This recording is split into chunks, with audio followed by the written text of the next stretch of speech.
Beneath the postcard beauty of the Cotswolds, the rolling green hills, the honey-colored stone, the villages frozen in time, lies another landscape, one you won't find in the tourist brochures.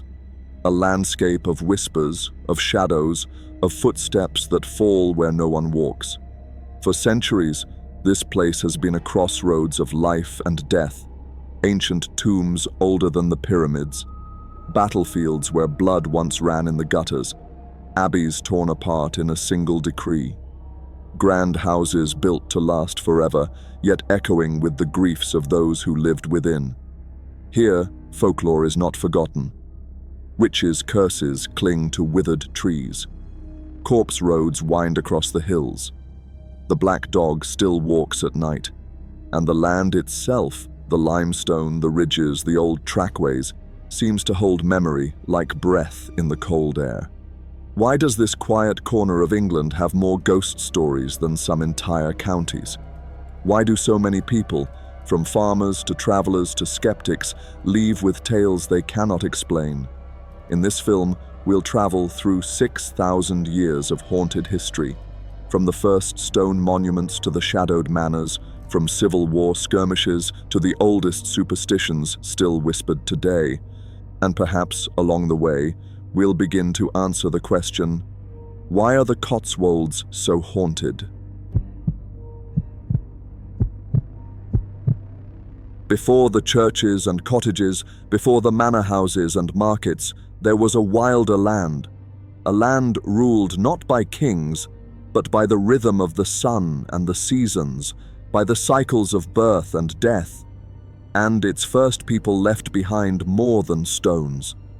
Across the Cotswolds, ancient monuments rise silently from the earth Neolithic long barrows, Iron Age hill forts, and burial chambers older than the pyramids. These were not mere graves, they were sacred spaces, portals between the worlds of the living and the dead. Designed with astronomical precision, often aligned with the solstices, they were built not only to honor the ancestors, but perhaps to keep them close. Bellas Nap, near Winchcombe, is among the most haunting of these sites.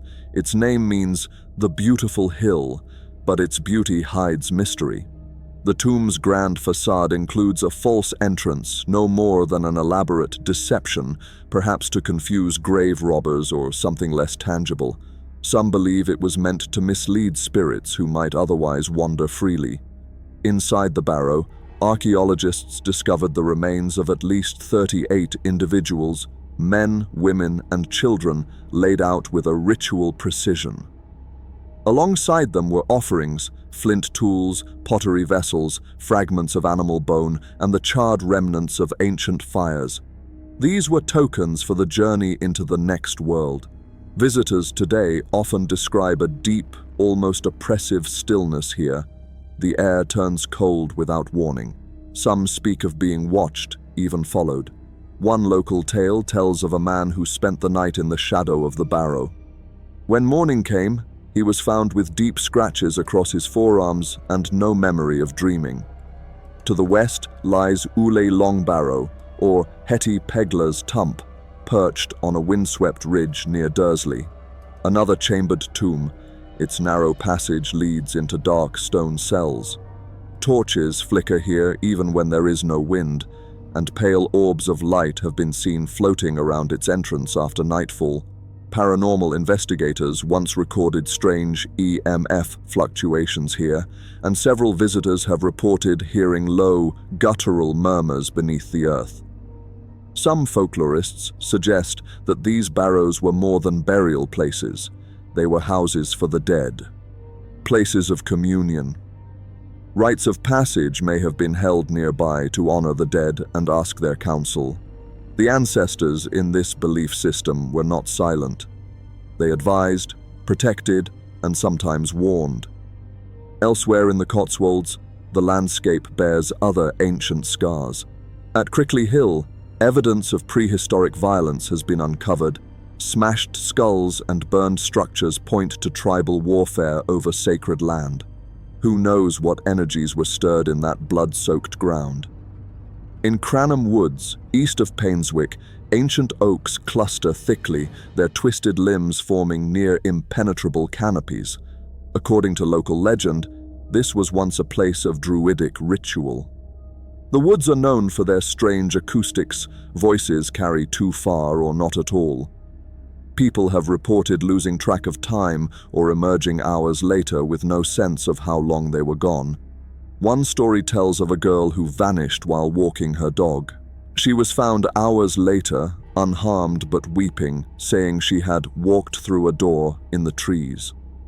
These stories, part archaeology and part legend, have lingered in the Cotswold consciousness for millennia. Even modern researchers speak of a sacred landscape, one shaped as much by belief and memory as by stone and soil. The Cotswold Seven Tombs, like those at West Tump, Nymphsfield and Knotgrove, are unique to this region. Their architecture echoes some of the oldest funerary traditions in Britain. Many are aligned to celestial events, sunrise on the winter solstice, or the setting summer sun. These weren't just tombs, they were cosmological monuments binding the fate of the dead to the heavens. One cannot help but wonder, why did these people place so much effort not into defending their homes, but into building sanctuaries for the dead? Did they believe that spirits needed shelter? That the past was a living force? Perhaps these places were never meant to be sealed. Perhaps they are thresholds, gateways, and once opened, they do not always close.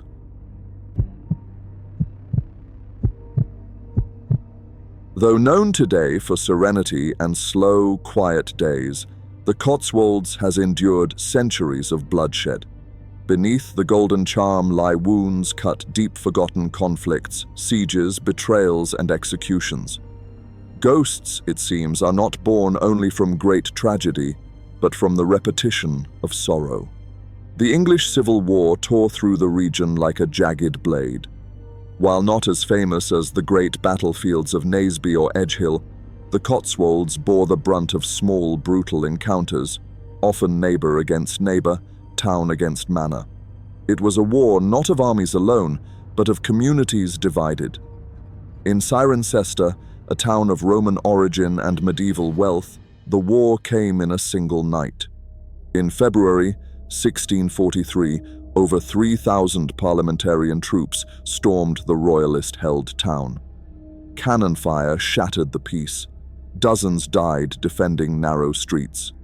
The parish church of St. John the Baptist, which towers over the market square today, became a temporary garrison, then a prison. Since that time, whispers of haunting persist. Late-night visitors speak of ghostly chanting from the chancel long after the choir has gone. One vicar refused to enter alone after dark. In the upper galleries, a figure has been seen standing, still and robed, watching silently below. It vanishes if approached. Stow-on-the-Wold, a hilltop market town, was the site of the last major battle of the war in March 1646. Royalist troops, exhausted and demoralized, were cornered by the parliamentarian army. The clash was swift and savage. Over 1,000 royalists were captured. Many were cut down in the market square and surrounding fields. According to local accounts, St. Edward's Church became a makeshift hospital and morgue. Blood stained the flagstones. Some say it never quite washed away. The narrow alley leading from the square to the church is still called Deadman's Walk. On windless evenings, passers-by report hearing the tramp of boots behind them, only to find the path empty. Others speak of muffled screams or the sound of swordplay echoing faintly in the dusk. Not far from Stow, Sudeley Castle became a pawn in the conflict. It changed hands repeatedly, garrisoned, plundered, and damaged. Though restored in later centuries, parts of it remain strangely cold. A soldier in tattered uniform is said to pace the battlements, always in silence. Others claim to hear weeping from the Queen's garden, where Queen Catherine Parr, the last wife of Henry VIII, once walked before her death. She is buried in the chapel, but some say her spirit does not always rest. In Malmesbury, One of the oldest continually inhabited towns in England, the war left deep scars. The 7th century abbey, already partly in ruins, was shelled by parliamentarian cannon in 1644. Its broken windows and fractured towers tell the story.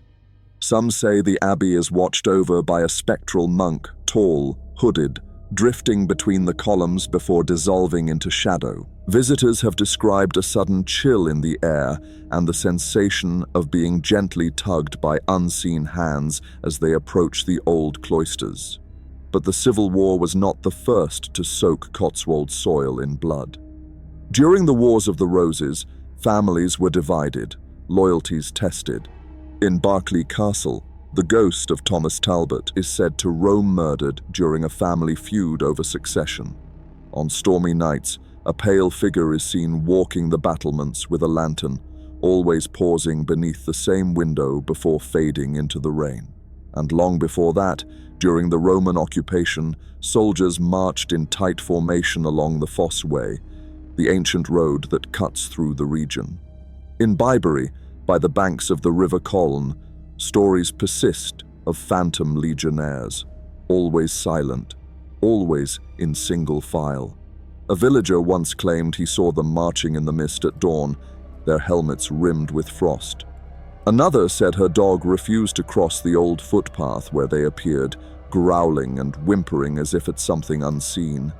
There are also the forgotten casualties, those not recorded in history books. The farmers hanged for suspected treason, the women accused of spying, the innocents killed in crossfire. Their names are gone, but in village after village, stories remain. In Burford, during the Leveller Uprising of 1649, 3 rebel soldiers were executed by firing squad in the churchyard of St. John the Baptist. Their names are etched into the leaded window. At night, some say red light bleeds through that pane even when the church is unlit. Local children once dared each other to touch the stone wall beside the window. Those who did spoke of icy fingers, and one fainted clean away. And what of the fields that now lie quiet? Many Cotswold villages have hidden plague pits, unmarked graves dug in desperation during outbreaks of Black Death. In Northleach, the ground behind the church dips unnaturally. Local children once called it the Devil's Hollow. Fog is said to cling there even on summer mornings. Horses have refused to walk near it. A retired gravedigger once claimed that when he dug too close, his spade struck bone that crumbled into dust, and a cold wind rose from the earth. This is not a land untouched by violence. It is a land that remembers it, and in its silence, that memory lingers. Blood remembers, and in the Cotswolds, it remembers well.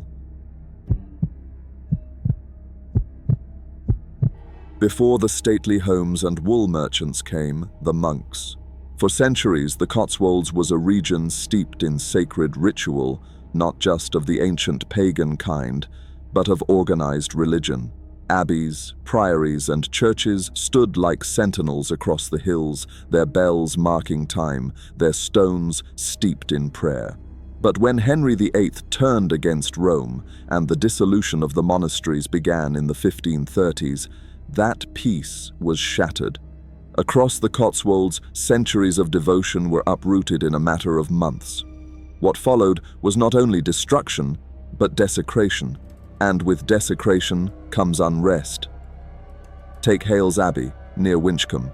Once a major site of pilgrimage, it drew thousands who came to view a vial said to contain the blood of Christ. This holy blood of Hales made the abbey famous, until reformers declared it a fraud. The monks were expelled, the relic destroyed, and the buildings left to ruin. But the silence left behind was not empty. Local accounts describe shadowy figures glimpsed near the broken arches, especially at dusk. A black-robed monk has been seen walking through the remains of the cloisters, hands clasped in prayer. He disappears into a collapsed wall. Visitors have reported hearing whispered Latin prayers among the ivy-clad ruins, even when no one else is present. In Laycock, the former abbey, was turned into a private residence after the dissolution. Yet its long corridors and vaulted cellars seem reluctant to forget their past. One room, once a nun's dormitory, is said to be permanently cold. Guests have described the sound of soft footfalls at night and the gentle creak of doors that no longer open. The most persistent tale is of a veiled figure who appears in the reflection of mirrors but cannot be seen when turned toward. Further west, Tewkesbury Abbey somehow escaped total destruction during the Reformation, but the town itself saw deep division. Monastic lands were seized and shrines demolished. In the years that followed, locals spoke of ghostly chanting in the nave and candles lighting themselves. During restoration works in the 19th century, a workman is said to have fled the crypt, pale and shaking, insisting he had seen 3 monks kneeling before an invisible altar. Smaller religious houses were not spared. Lanthony Secunda Priory, near Gloucester, was stripped of its wealth and left to decay. The grounds are now a park, but those walking the footpaths at twilight sometimes report the smell of incense or the faint toll of a bell that no longer hangs. These hauntings are not of violent death, but of spiritual displacement. These were men and women who had taken vows of silence, chastity, and obedience. Their whole lives were lived within sacred walls. When those walls were torn down, where could their souls go? Even the churches that remained intact bear scars.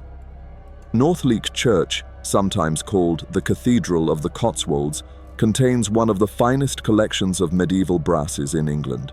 The floor is inlaid with images of wool merchants and rectors, their hands folded in eternal prayer. But some say they do not rest as peacefully as they appear. A verger once claimed that the heavy wooden doors of the church slammed shut behind him when no wind stirred. Others speak of an invisible presence standing near the lectern during evening services. Dogs brought into the church for harvest blessings have been known to whimper and stare into corners where no one stands. And in St. Mary's Church in Fairford, known for its magnificent stained glass windows, there are stories of a young acolyte who died in the 16th century, trapped and suffocated during a poorly managed renovation.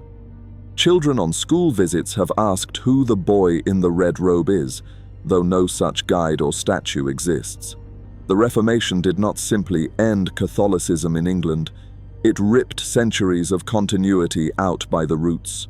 It broke rituals, shattered communities, and scattered relics that had long been thought holy.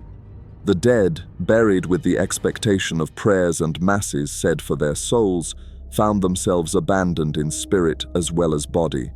And if one believes that ghosts are echoes of trauma, then the Reformation was not just a religious revolution, it was a spiritual earthquake, one that still echoes in stone corridors and hollowed chancels, one that left prayers unfinished and souls unanswered.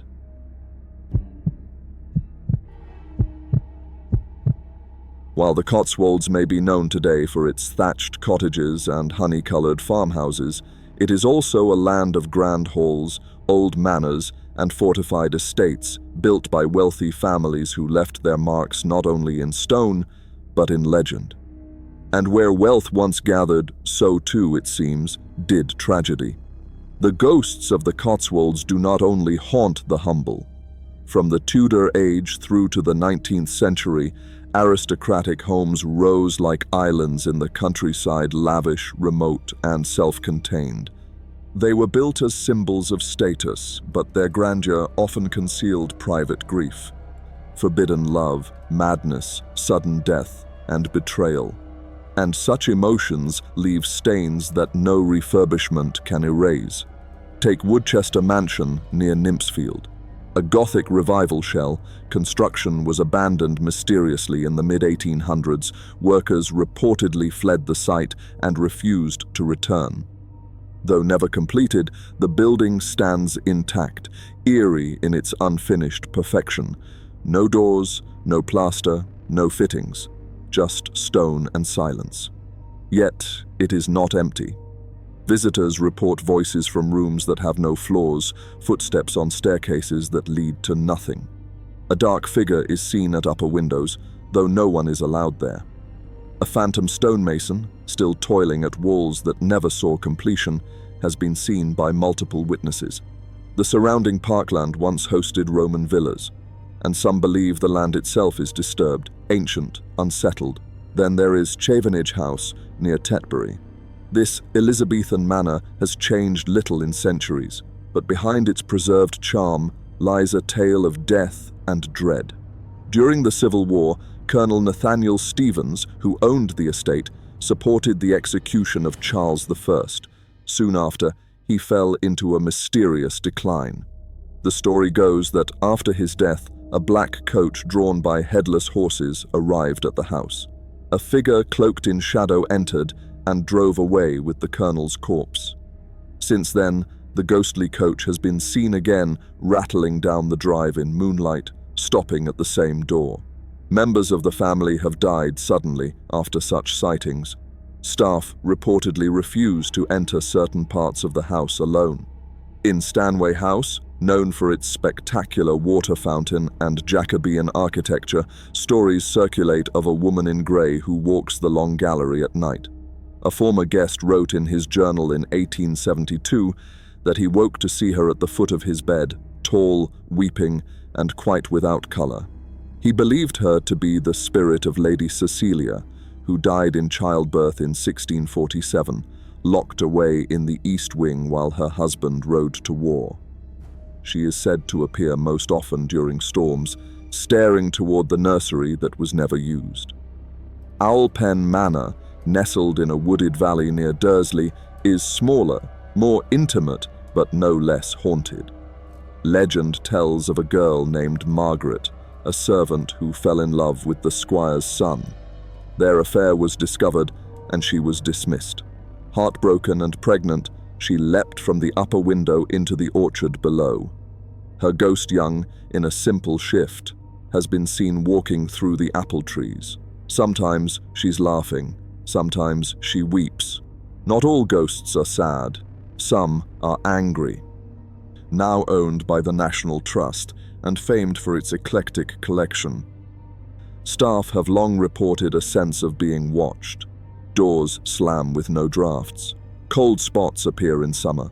The sound of clinking glasses and faint laughter has been heard from rooms long empty. Some believe this is the echo of an old solstice feast replaying year after year, as if the house itself remembers the revelry of centuries past.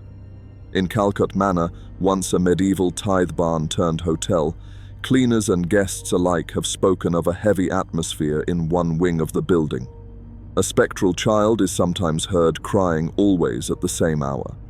Local folklore speaks of a plague victim who was boarded up within, the builders thinking it more merciful. Whether the story is true or not, that corner of the house remains avoided by staff after dark. And Sudeley Castle, already touched on for its Civil War history, holds deeper layers of haunting. Catherine Parr, Henry VIII's sixth and surviving wife, is buried here. But some say her spirit is not at rest.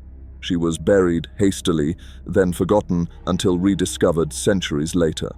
During restoration, her tomb was opened, and immediately after, workers reported chills, whispers, and sightings of a woman in Tudor dress standing beside the chapel's east wall.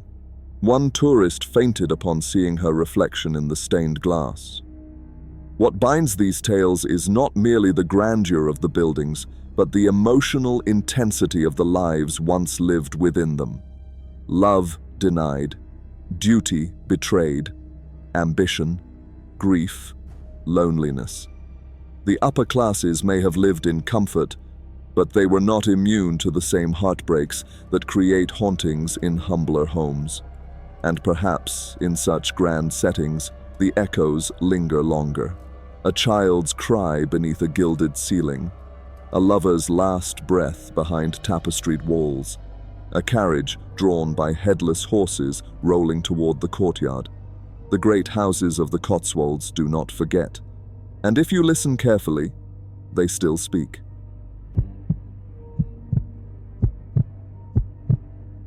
Before the churches, and even alongside them, the Cotswolds lived by older rules whispered through hedgerows and carved into the bark of trees. Long after the last pagan priests had vanished, the countryside still clung to its own beliefs, in charms and curses, in black dogs and corpse roads, in witches and the devil's mark. In a land where mist lingers low and paths vanish into the hills, superstition never quite died. In almost every Cotswold village, there are stories passed down like family heirlooms of wise women and cunning men. Not all were feared. Some were sought out for healing, for charms against sickness, or to help a cow calve safely. But others were blamed when the milk soured, or when a child took ill, or when the weather turned foul without warning. One of the most infamous cases comes from the village of North Nibley, where in 1565, a woman known only as Old Nan was accused of casting the evil eye. Crops had failed 2 years running. A local boy had died of fever. Nan, who lived on the edge of the wood and spoke to herself in the lanes, was brought before the justices. There was no trial, only testimony, and soon after, no Nan. She was found hanged from an ash tree said never to grow leaves again. Even today, locals avoid walking beneath it after dusk.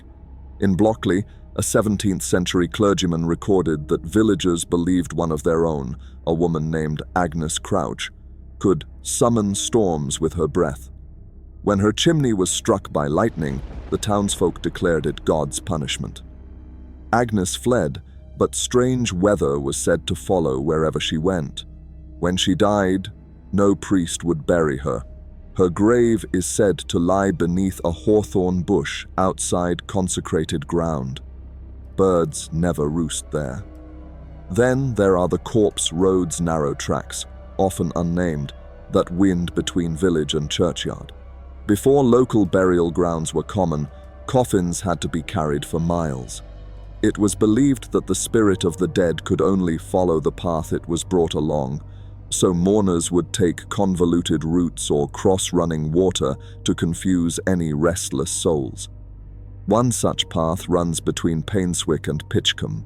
People still report feeling watched along it, especially in autumn, when the leaves pile high and the wind seems to whisper. A local farmer once told of hearing footsteps behind him, rhythmic and heavy, though the path was empty. The black dog is another recurring figure in Cotswold lore. In Minchinhampton, a spectral hound with eyes like glowing coals is said to roam the common. It walks ahead of travelers, then vanishes, sometimes taking the form of a headless horse.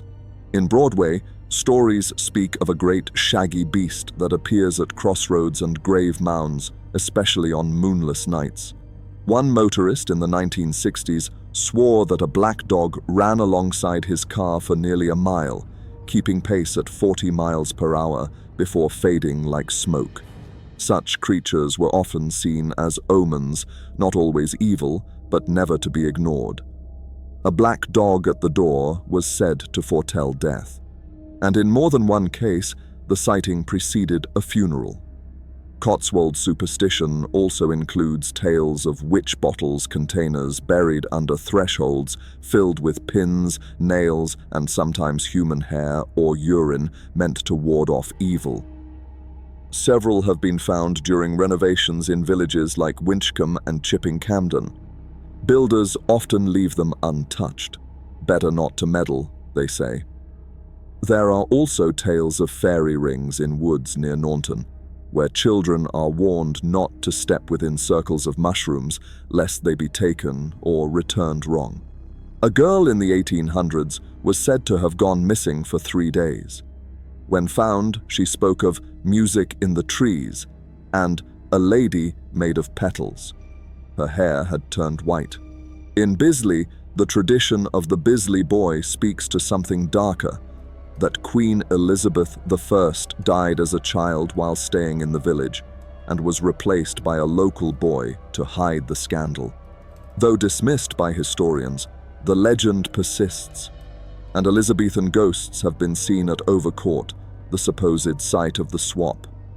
A tall, androgynous figure in royal garb is said to glide down the staircase, vanishing at the base. Even the flora of the region has its superstitions. Elder trees were believed to house spirits. Cutting one without asking permission could bring bad luck. Rowan trees were planted near doors to keep witches away. And hawthorn was never brought indoors.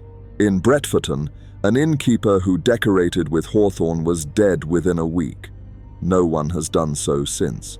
These are not ghost stories in the modern sense, no rattling chains or cold hands on the shoulder, but they are part of the same tradition. A deep-rooted belief that the world is alive with meaning, with warnings, with presence. That misfortune has shape and memory. That places remember. In the Cotswolds, folklore is not simply entertainment. It is a form of memory, a survival of older wisdom, and a way of explaining the unexplained, because sometimes superstition is just history we haven't yet understood.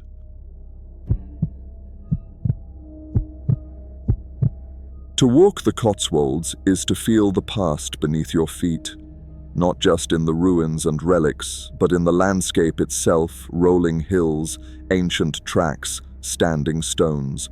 There is something about the land here that seems to hold memory, a kind of resonance, as if every sorrow and secret were etched into the very rock. Some say it's the stone itself. Cotswold limestone, golden and soft, has been quarried and shaped for thousands of years. Every house, wall, church, and tomb bears its mark. It is porous breathable, some say, and perhaps that makes it a vessel for memory. The theory goes that stone can absorb energy, pain, joy, death, and under the right conditions, it can release those memories again. In this view, hauntings are not always spirits, but recordings, moments trapped in the fabric of place. A soldier pacing the same stretch of hall, a woman crying beside a window. Not ghosts, but grooves etched into the geology of the land. Paranormal researchers call this the stone tape theory. The idea that stone, especially certain types like limestone or quartz, can store and play back emotional energy. And in the Cotswolds, with its layers of limestone and its long, haunted history, it's no wonder that stories cling to certain sites like lichen. But beyond the stone, there is something deeper, something older. The idea of ley lines. First popularized in the 1920s by Alfred Watkins, ley lines are believed to be invisible alignments connecting ancient sites across the landscape. Long barrows, stone circles, churches, hill forts, even wells and crossroads, many seem to fall into suspiciously straight lines on a map. Watkins believed these were old trackways, but others suggest something more mystical, lines of energy, currents in the earth that affect animals, people, even the weather. The Cotswolds is crisscrossed by such lines. One runs from Bellasnap through Winchcombe, past Sudeley Castle, and on toward Painswick Beacon. Another passes through Ely Long Barrow, Hetty Pegler's Tump, and ends at Nymphsfield. Some alignments even trace through multiple churches named for St. Michael, a dragon-slaying archangel often invoked to protect sacred places from older pagan forces. Are these coincidences, or remnants of a forgotten understanding of the land? Dowsers, those who claim to sense energy beneath the surface, say they can feel these lines, like veins of warmth or vibration. Pilgrims, even today, walk them in meditative silence. And in more than one case, people have stood at the intersection of ley lines and reported a sensation of being charged, tingling skin, rushing ears, a sense of weightlessness or time slowing. But this idea is not confined to New Age belief.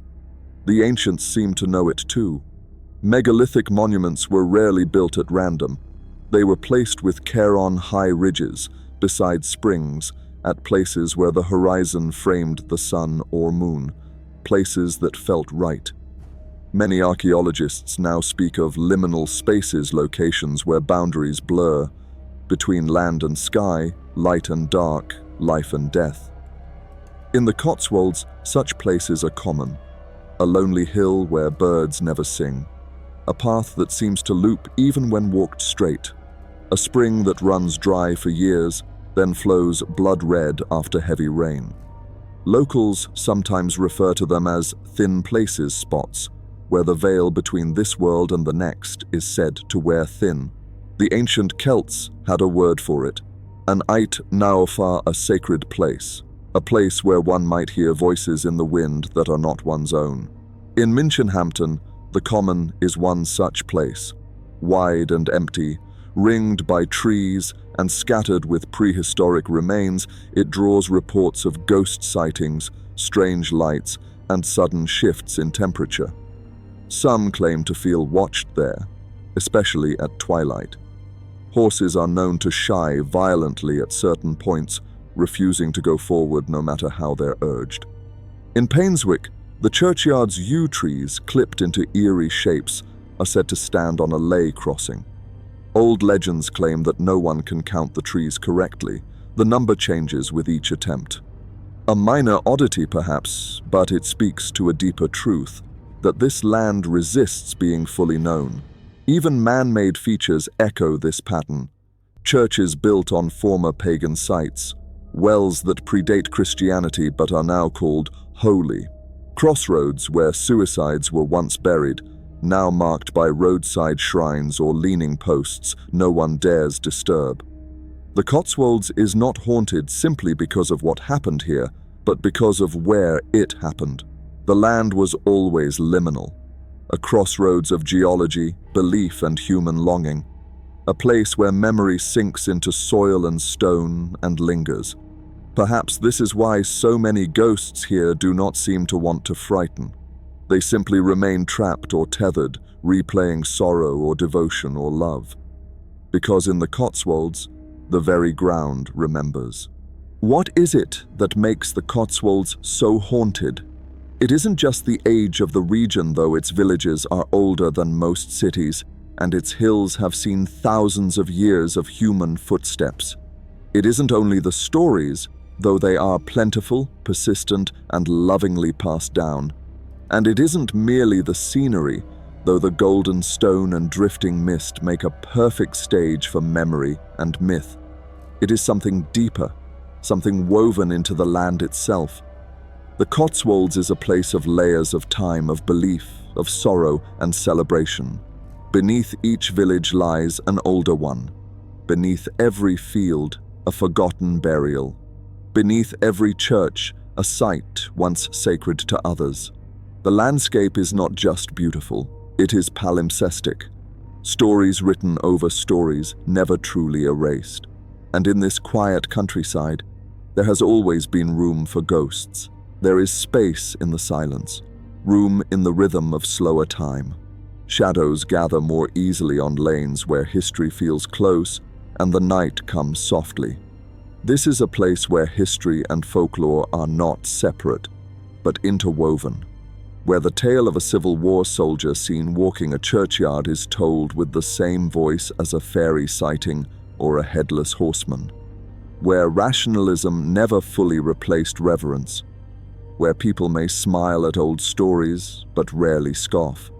Perhaps that is why the Cotswolds is so haunted.